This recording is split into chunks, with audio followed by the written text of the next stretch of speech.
دوستای عزیز سلام. تو این ویدیو میخوایم اصطلاحات مربوط به فعالیت‌ها در رستوران و انواع ظروف رو در رستوران بررسی کنیم. لطفاً این ویدیو رو لایک کنید و تا انتها با من همراه باشید. Set the table. چیدن میز. Seat the customer. نشاندن مشتری. Pour the water. آب ریختن. Order from the menu. سفارش غذا از منو. Take the order. سفارش گرفتن. Serve the meal. سرو کردن غذا. Clear the dishes.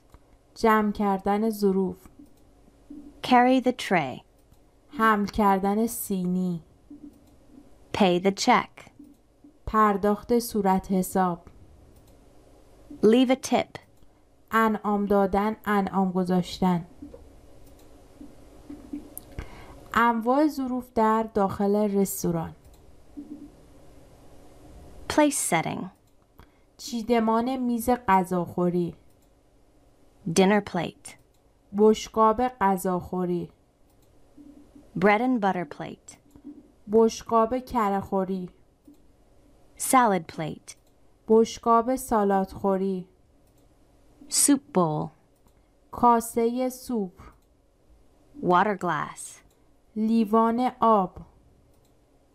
Wine glass. گلاس. Cup. فنجان. Saucer. نلبکی.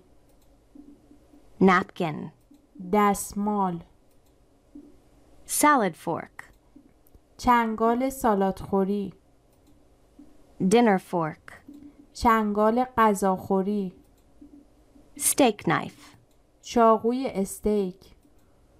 Knife. چاقو. Teaspoon. قاشق چایخوری.